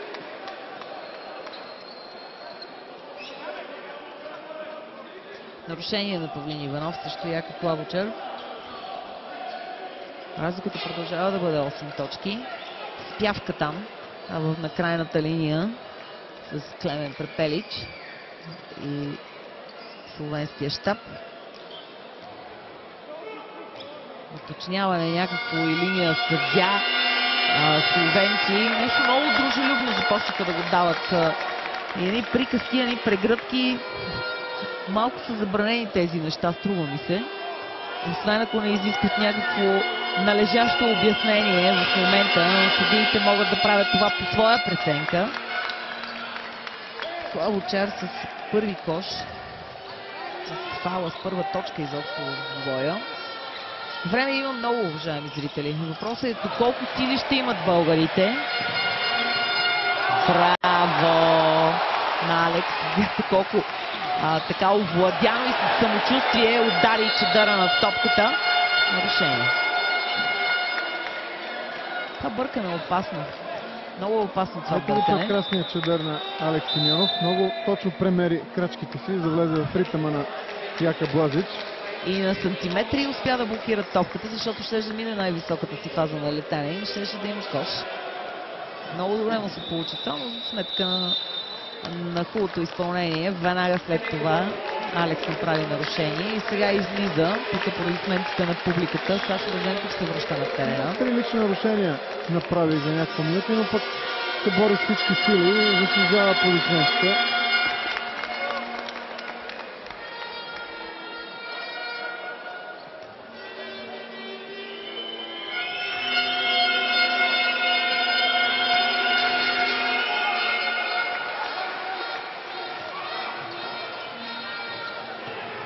Стен Великов се опитва да организира постепенно нападение за нашите момчета. Подава към Павлин Иванов. Опита се играе за заслон. О, браво! Браво за обръщането на Сашо Везенков и естествено за асистенцията на Стен Великов. Силен на Стен в тези асистенции. Много добре вижда играта. Можеше да се случи нарушение в нападение, но много беше така демонстративно актьорски изпълнено. Айде стига се вкарвали вече. Яка Блажи с 11 точка и той минава зад заветните 10, подобно на Едо Мурич. Добре, че отдавна не е вкарвал Едо Мурич, че и от доста време не е и на терена. Павлин Иванов продължава с силното си представяне. Павлин е с 14 точки вече. Сашо Янев го няма никакъв тази четвърт, но Павлин играе добре. 14 точки за него. Опа, може и носене да се свири. И сега нашата топка. Колко хубаво се загуби топката. Яка Клабачар. Много хубаво се получи тук. Алекс Тимянов се завръща на мястото на Сашо Янев. Сашо Янев в тази част пълнеше само място на терена, което не е типично за него.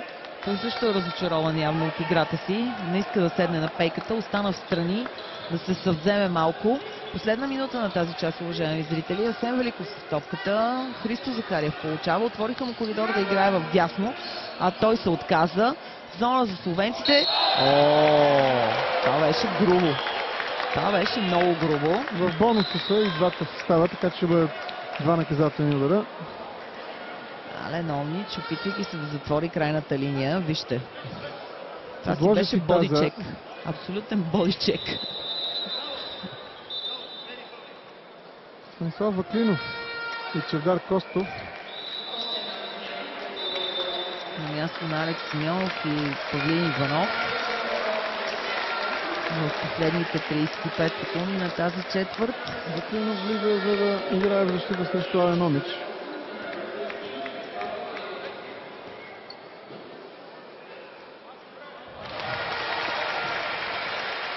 Тя отбележи Везенков. Това е първата точка през тази четвърт и едва 8 за него. Искаше ми се да го видя да вкарва повече. Надявам се, че до края на матча и това ще стане. Последно нападение за честа на словенците. Ще имаме и ние шанс след това да притежаваме топката в атака. Да видим как ще изиграем първо защитата Омич срещу него Ваклинов. О, добре. Много хубав грешен пас. Христо Захариев. Браво бе, Христо!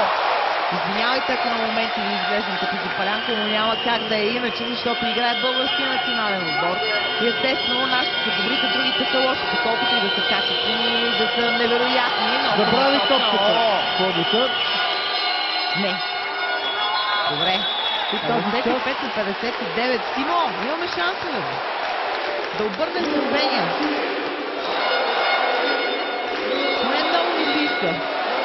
55 на 59. Това са 20 точки за нас. 21 за словенците. Въпросът е, че за да спечелим този двубой, ще трябва да спечелим поне една четвърт. Тоест поне две, защото втората вече не е спечелили с 28-16. Казваме, че имаме сили за 10 минути да направим 10 точки разлика на... Нека видим рекламата.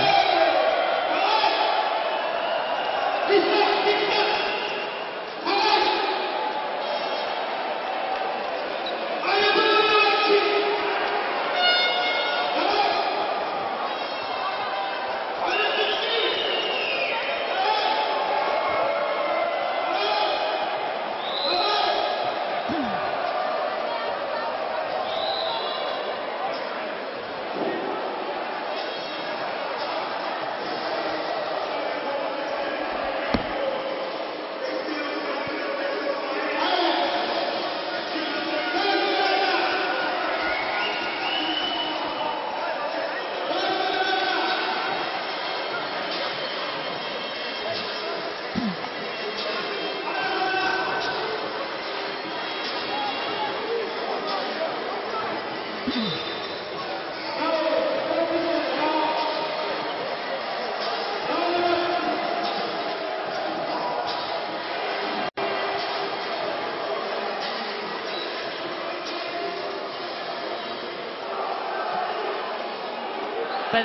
на 59 в последни 10 минути на матча България-Словения от арена Ботевград. Показваме и го пряко. Сега в началото думата към Васил Стоянов и Радина Жекова.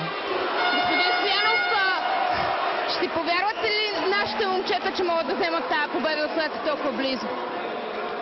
Ами да, що да не? Те трябва да се говорят още в началото. Ако не беше то не знам как да кажа старт, ужасяващ, най-меко казано.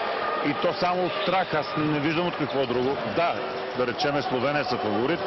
Ясно е, по ръст им отстъпваме.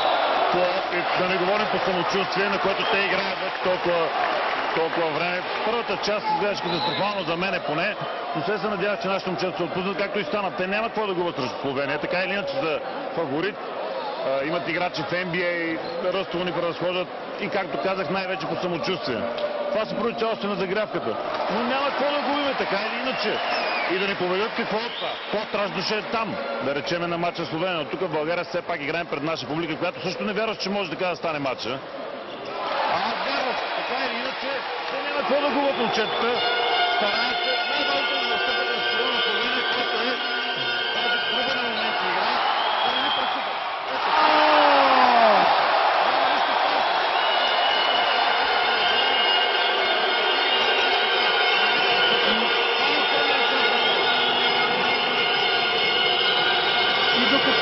Васко Стоянов разказваше на Радина. Ние успяхме да вкараме два бързи коши и да изравним. Но пък сега Горан Драгич връща предимството на госта от Словения, 61 на 59. Това са две точки разлика само, уважаеми зрители. България изостава с две точки от Словения. Играят последната четвърт на матча в Ботевград, който, пак казвам, ви предаваме пряко. Васко Стоянов с много кратка, точна и ясна рецепта. Дано да проработи, дано да го чуят нашите, дано да вкарат тази тройка. Добавка. Браво на Везенков, където се пребори в нападение. 11 точки за Сашо Везенков.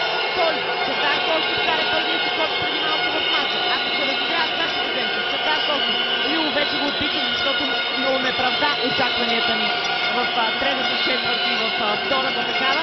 Ако играем малко по-добре в защита или поне така, както го направихме до сега, можем да излезем крайни победители. Крачки имаше тук.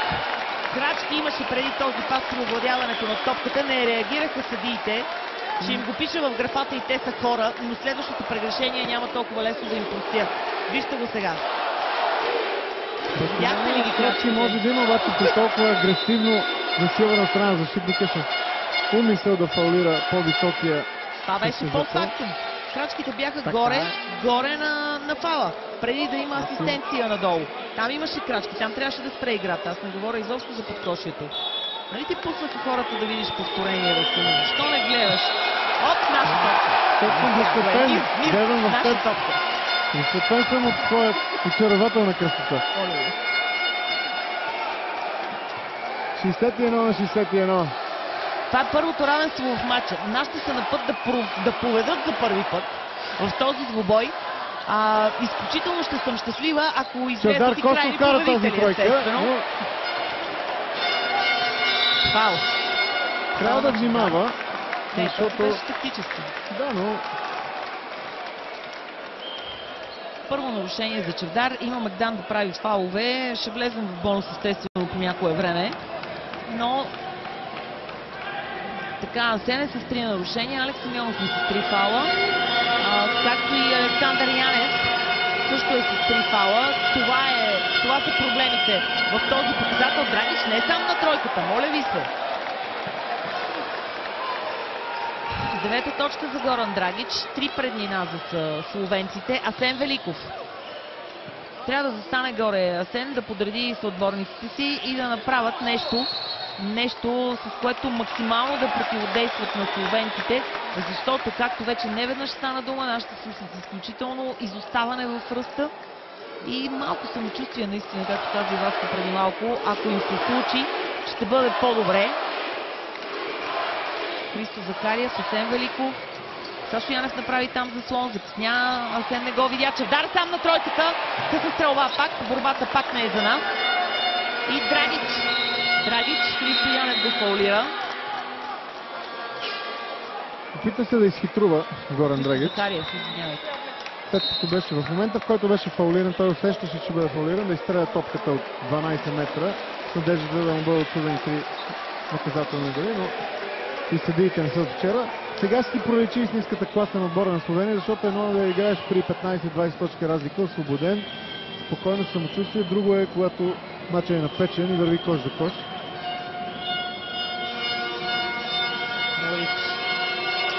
Морич отдавна не се е обаждал като резултат, но избрал Сашо Тиси. И чудесна страхотна забивка на Сашо Янев. Нашите са герои. Не очаквах, често казано, такъв развой на матча. Особено Трифонович, когато казва преди началото на двубоя, че няма да подценят нашите, и са много подготвени и всички останали приказки, които изприказва. Върна се един бос на терена. Единият Драгич, другия става и пропуска бил-бокс. Трябва да го изиграе сега максимално добре. Прави го. Поне толкова трябва да даде днес от себе си бил-бокс. Разбирам, че има още какво да покаже. България води, уважаеми зрители. 65-64 срещу Словения. Словения, която както я има на картата като самостоятелна държава, не е пропуснала Евроборум. Това беше так. Много хитро го направиха. Много хитро го направиха словенците и това беше фал. Словения, която не е пропускала Европейски форум от 10 години, има 4-то и 5-то място. Докато вие гледате и ние заедно се наслаждаваме на забивката на Сашо Янев, България води на тази същата Словения, с която игра за последно през 2011 на Европейското в Литва. Най-доброто от българския национален отбор. В тези последни секунди, преди да видим двата фала, в изпълнение на Драгич, лошото е, че той не бърка там. Или поне до сега не го е правил. Мисля, че ще бъдат дори и 3 фаловете, защото нарушението се случи зад линията за 3 точки. Майсторски успя да изиграе. Направи финт, защитата се залъга. Два наказателни удари. Самия Драгич смяташе, че са 3, но явно е бил настъпил линията. И си права в този случай. Въпреки, че не си седнала, си права. Да продължим с коментара на терена. Няма фаула там. Опита се да измори максимално Горан Драгич, Димбос естествено. Много добре се вклини там Алекс Симеонов. Времето изтечи, а и той не се умя да вкара кош. Словения напред с една точка. Пак Драгич. Много добре е факта за нас, че се опитва да го измори в нападение Димбос. Но това за сега не работи, кой знае колко сполучливо, дано да има достатъчно време до края, за да може да се случи това заклинание. В точния момент взе прекъсването Любо Минчев, когато емоциите тържествуват на игрището, малко да успокои своите момчета. Ето сега обяснява нещо на Димбос в момента. Това е идеята и това е поръчението и задачата, която Любо Минчев е адресирал към Димбос, е много добре. Защото сега естествено в тези последни минути, както и ти каза преди малко, с когато словенците трябва да решават матча, ще извадят всичко налично, което имат като възможности на терена. Първият им кост естествено и най-сериозен е Горан Драгич. Така че ние трябва да противодействаме. Другия човек, господаря на подкошата Гаспар Видмар, който седя дълго на пейката заради натрупани фалове, също се проявява. Последният кош беше негово дело. Последният кош, с който ни водят с 3 точки вече словенците. Да видим, 6 минути и 5 секунди до края на тази част и респективно на двубоя. Със сигурност матча с Косово ми се струва, че ще бъде по-посетен в арена Ботевград, защото публиката има нужда от малко адреналин, от малко зрелища, както са открили много отдавна древните римляни. Така че това, което произвеждат като продукция в момента националите ни, със сигурност ще доведе още хора следващата сряда в арена. Какво направи Сашо Везенков? Страхотна стрелба от над 9 или 10 метра. Просто прониза мрежичката и изравни. 16 точки за Сашо Везенков, който си от дома тук, да не забравяме, уважаеми зрители. Баща му Сашо Везенков, човек от школата на Ботевград. Вижте от колко далече порази целта. Но Сашо Везенков, ако някъде в България се чувства от дома си, защото той знаете, че е израснал в Гърция, това е именно Ботевград и много се радвам за него и със сигурност хората, които са тук на матча, ще го гледат като един от тях. Той със сигурност е такъв. Браво за тази тройка. Равенство по 68. Както казах вече веднъж в втората четвърт, Сашо Везенков е разликата на българския национален отбор. Надявам се по най-добрия начин да използва предимството си. 2-1 сега от фала за Клемен Препелич, който отдавна да ни е тормозил от тройката. Събрал е 9 точки. Смяна Христо Захариев излиза. Връща се Иван Лилов. Дано пък и Иван да има своите минути сега. От тук до края вече значение има и кой отбор е по-подготвен чисто физически, кой направи по-сериозна подготовка, защото доста сили хвърлиха в защита и двата състава.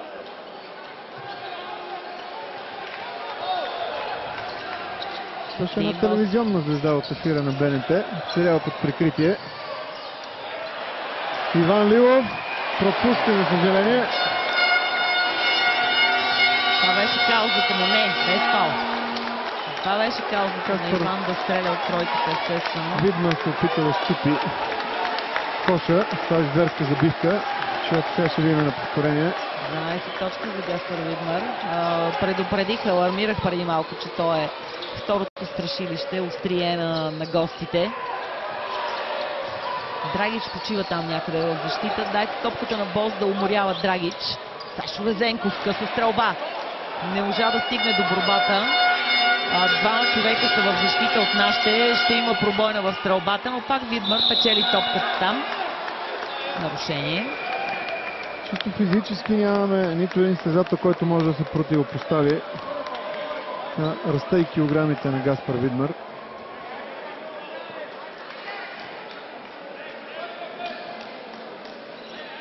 Ми се струва, че имаме имаме възможности и начини, с които да противодействаме. Не е задължително да се мерим на кантара и на ръста, колко сме големи. Въпросът е, че можем и по-хитро да играем, а това се заключва хитростта в гърбване, в невъзможност на Видмар да стига до борбата под кошето, невъзможност да следва топката, невъзможност да влиза в зеления правоъгълник. Но пък от своя страна всички тези действия изискват доста сериозно физическо усилие. Борба за един бос. 68 и 71. Много време има до края. Имаме ротация, имаме пейка, така че не можем това да ни извинява. Продължава се силната борба в нападение. Александър Янев. Трето отборно нарушение за словенците. Второ за Драгич. Ето при тази ситуация, виждате.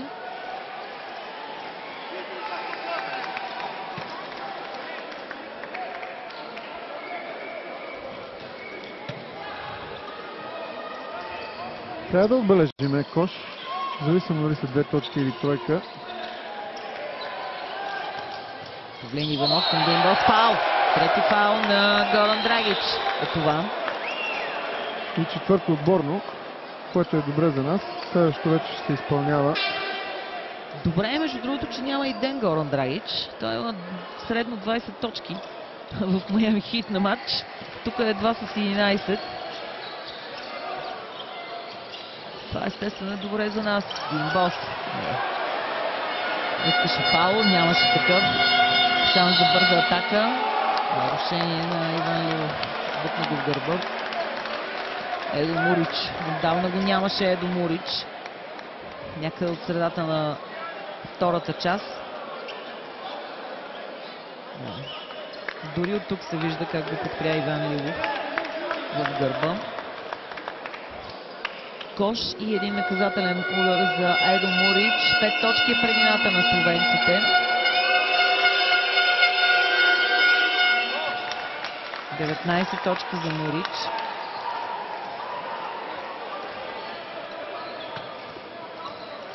Бос, Сашо Янев. Айде най-накрая да стрелям. Ето това е. Ето това е работата на Сашо Янев. Защо толкова бяга от тази топка, не мога да разбера, като има толкова добра стрелба и толкова висок процент. 16 точки за Сашо Янев. Сега е момента за една сериозна защита на нашите играчи. Браво. И два наказателни удари за Ди Бос. Ето е тази тройка на Янев. И не очаква, че има толкова силна стрелба от разстояние, след като е пуснат на позиция 5 в момента да играе. Но той си... Перфектен стрелец от тройката е Сашо Янев, особено като му тръгне. Загуби се малко в предишната част. Големият длъжник Ди Бос на нашата татковина, въпреки че само с български паспорт е роден в далечна Америка, трябва да вкара история.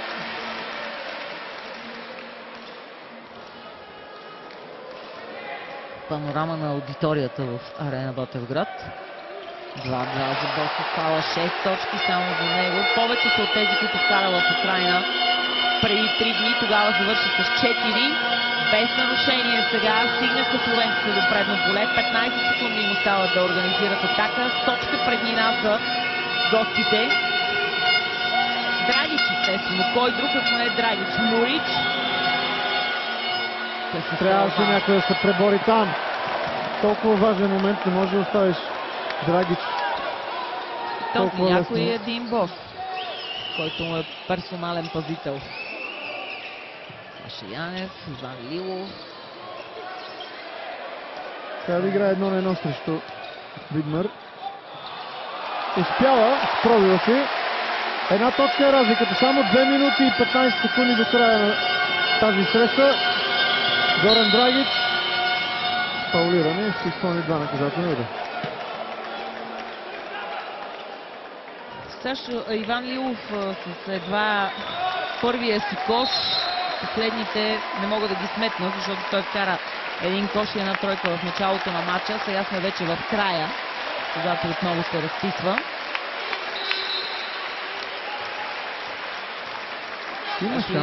Сашо Янев излиза за 5 лични нарушения. За това са аплодисментите в Арена Ботевград. От терена Алекс Симеонов с номер 12 на фала. Горан Драгич безпогрешния оттам. Не е изпуснал изобщо от наказателната линия до тук. Драгич 14 точки събра.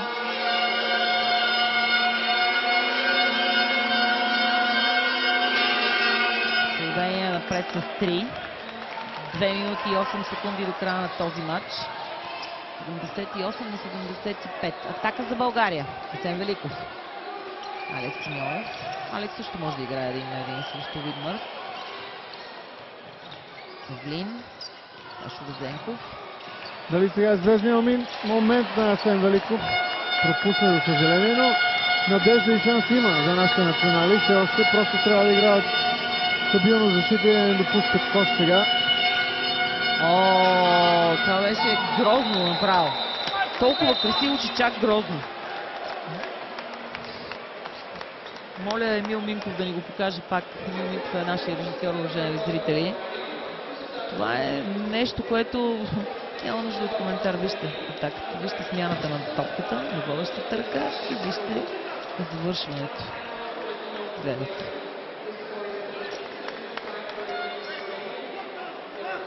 Страхотно. Страхотно. 17 точки за Горан Драгич. 5 преднина за Словения срещу България.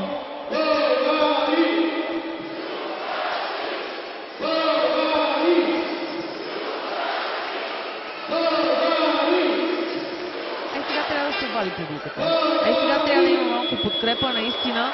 от хората на трибуните в Арена Ботевград, защото остава минута 36 и нашите не са чак толкова много далеч от възможността да се поздравят с крайен успех в матча, в който поведаха веднъж и изравниха два пъти.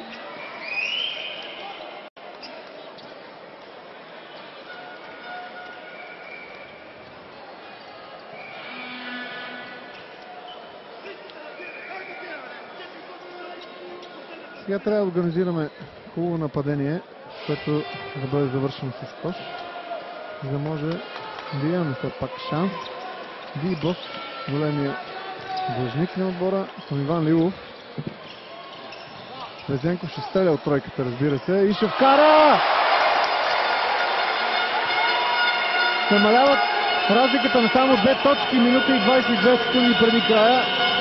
19 точки за Сашо Везенков, 80 на 78. Тук е мястото вече да ставаме всички на крака, макар че ние също го изкарахме този мач прави, но може и публиката да помогне и да започне да крещи наистина, защото това, което се случва в Арена Ботевград, вярвайте ми, никой от феновете на баскетбола българския не са очаквали. Емо, моля те, копчето. Пропусна Павлин. Търси личното нарушение. Драгич. Достатъчно опитен и той е. 5 точки е разликата. Драгич срещу Алекс Симеонов. Ще играе 1-1. Изпуснаха на страхотен шанс нашите. Според мен бориха се мъжки, можеха и още. Не свират съдиите фалове, опитаха се на няколко пъти българите да спрат играта и се опитат да обърнат резултата. Последни 19 секунди, много бързо минаха тези последни 2 минути за нашите национали и за всички хора тук в Арена Ботевград. Това е края на матча. Ето сега ще свърши и времето, уважаеми зрители. На крачка бяхме от подвиг, според моето лично мнение. 78 на 83. Не можахме да се организираме до край, не можахме да се подредим в последните няколко минути на тази среща и в крайна сметка загубихме с 78 на 83. Не знам доколко остава успокоението и доколко е успокоение наистина, че нашите показаха една равностойна игра и че нашите загатнаха за потенциала си. А това успокоение може да бъде действащо тогава, когато ние се класираме за европейското първенство. Ако отново останем в миманса и в зоната на изчакване на следващите европейски квалификации, знаете, че тези ще затворят с 2 седмици, тогава наистина ще бъде разочарование и пак ще обяснява, че играем добре срещу силните, но все нещо не ни достига. Радина Жекова се търси събеседник. Ще чувам естествено и главните участници и герои в този матч. Ще започнем най-вероятно с Игор Кокошков. So, Mr. Kokoshkov, congrats about the win. Hold on, press. This press conference. What are you doing? So, we're on it. Press conference. Явно Казва, че ще говори на пресконференцията. Добре, благодаря. Нека чуем нашите хора. Господин Кокошков не е толкова важен в момента. Нека чуем Любо Минчев, нека чуем неговата гледна точка, неговото обяснение, нека чуем някои от нашите. Сашо Везенков, Сашо Янев, Иван Лилов, който и да е, всички са интересни. Давай с Любо Минчев. господин Минчев. Да видя статистиката само може. Добре, нека да види статистиката. Аз ще се пробвам да видя някой от играчите. На твое ляво и Сашо Везенков беше. Добре. Ами Павлине много малко не ви достигна. Какво след? Ами не знам, ще гледаме видео. Когато загубим, трябва да гледаме видео, за да видим къде са ни грешките. Важното е, че се борихме. Отбор като Словения ни вкара 80 точки. Но сега малко, може би трябваше, със сигурност трябваше да по-малко, за да бием. Хвърляхме се на максимално и така се получи просто. Да, видяхме, че сте много отдадени, но като че ли още начало ви попречи. Ами да, време е да покажем, че имаме желание да променим нещата в българския баскетбол и че ние играчите искаме да побеждаваме. Не само да правим глупости, както предни години, както се е случвало. Добре, мерси много. Може да развалиш фотосесията на Сашо Везенков. Сашо, ето толкова не ви достигна. Като че ли да зарадвате тази половика с вас през цялото време, защо? 78 на 80. Оставам всички грешки, които направихме. Оставам два пъти ни направиха един моментум, дето по 14 на 0, ако не се лъжа нещо от този сорт. Оставам всичко настрани, оставам всички грешки. 78 на 80.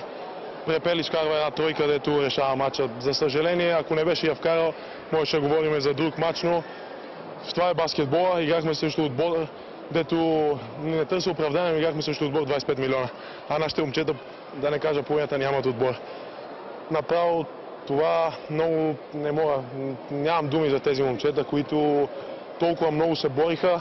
Всеки има проблеми, дето не се казват, дето не излизат от отбора.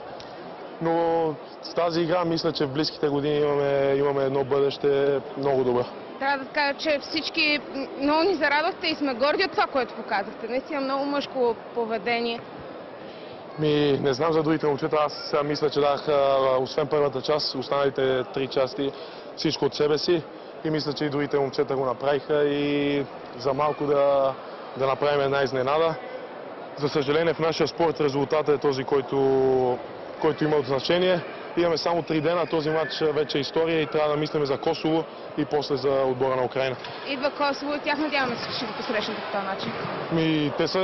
Те са по-добър отбор от това, което показаха първия матч и мисля, че ще го покажат днес. Имат двама опитни, изключителни играчи на ниво Евролига и мисля, че ако може да спрем тях, може и да имаме добри шансове да победим. Благодаря ти много. И към Любо Минчев. Да, Любомир Минчев е последно статистиката. Господин Минчев, какво ви говори статистиката? Какво ви каза тя? Статистиката не показва там, къде загубихме матча. Просто исках друго нещо да видя. Ние загубихме матча, защото не спрехме техната бърза атака. Те вкараха много точки от бърза атака и това не можахме да направим. Плюс, като сложим последната минута лесен пробив и борба в нападение и 2 точки, това са накрая детайли. Все пак поздравления за отбора, защото наистина игра страхотно, бори се. Аз ви казах, отбора наистина водеше сериозна подготовка. И предния матч се борихме и сега почваме лошо, за съжаление. На какво го отдавате това? Защото тая липса на увереност? Имат много голямо... няма липса на увереност. Има много голямо желание. Дали е пренавиване, не знам. Не искам да гадая или да казвам някакви клишета. Просто почваме с по-лош процент стрелба, ако мога така да кажа. Да се пазят Косово? Сега да ви кажа, е много трудно. Чисто психологически. След 2 загуби идва матч, който задължително трябва да се вземе. И ако тук днеска ни беше, че можем да направим, можем само да спечелиме, то сега този матч не е такъв и където има една дума е задължителен, за да се вземе. Добре, благодаря ви много. Симо, мисля, че чухме доста така трезви оценки и доста премерени коментари. Нямаше излишни думи. Много трезво виждат нашите нещата и Сашо Везенков, и Павлин, и Любо Минчев, естествено. Твоето мнение, твоята оценка, твоите изводи? Много достойно представяне на нашите национали. Само мога да съжаляват за пропуснатите възможности, но това е класата и реалностите към момента. В най-важните моменти, когато трябваше да вкарат стрелбите, те си ги вкараха, особено тази тройка на Препелич при 2 точки разлика. Той беше изпуснал и ние вкараме, можеше да стане изненадата, но за тази класа в важните моменти да я показват. Като цяло трябва да излезем позитивно от този матч и да гледаме следващия, както каза Любо Минчев, там вече е задължителна победа, докато тук не беше. Да чуем и Асен Великов. Асене, моите колеги коментатори казаха, че сте извършили един малък подвиг по време на коментара. Какво ви достигна да стане този голям? Истината е, че бяхме близко и сме разочаровани, но доста неща не ни достигнаха в този матч. Да, бяхме близо до тях, но за жалост имаше 3-4 момента, които можехме да преобърнем нещата. Давахме и прекалено много лесни точки. Това е недопустимо за играчи от тяхното ниво. Това натежава в края на двубоя, но смятам, че това е начинът, по който трябва да се опитваме да играеме И ако играем с същата енергия и желание в следващите матчове, мисля, че може да има един добър резултат, тъй като безспорно Словения е един от най-добрите отбори в целите квалификации, не само в нашата група. И смятам, че тепърва предстоят мачовете, в които трябва да играем така, ако можем и още по-добре. Аз вярвам, че можем. И се надявам тепърва да предстоят победите на отбора. Втори пореден мач започвате трудно. На какво отдавате? Честно казвам, в момента не мога да ви кажа на какво го отдаваме. Факт е, че не започваме добре и третата част също не започнахме добре. Бяхме 3 точки на полувремето и изведнъж пак станаха 10. Но хубавото е, че в крайна сметка също играчи от тяхното ниво успяваме да се върнем в матча. Ще анализираме грешките и се надявам следващото домакинство, което ще е коренно различен матч от тези два, които изиграхме, тъй като смятам, че сме по-добри отбор от Косово. И вярвам, че от първата до последната минута ще покажем на терена, че ние сме по-добри отбор. Добре, благодаря ти, много успех. Благодаря на Радина Жекова, на Асен Великов, на всички, които застанаха пред микрофона на Българската национална телевизия. Благодаря и на Симон Найденов. Уважаеми зрители, разделяме се от Арена Ботевград. България загуби от Словения с 78-83 във втория си мач от евроквалификациите за шампионата до година по баскетбол за мъже. Ще бъдем заедно отново тук в Арена Ботевград след 3 дни, когато посрещаме Косово. Приятна вечер!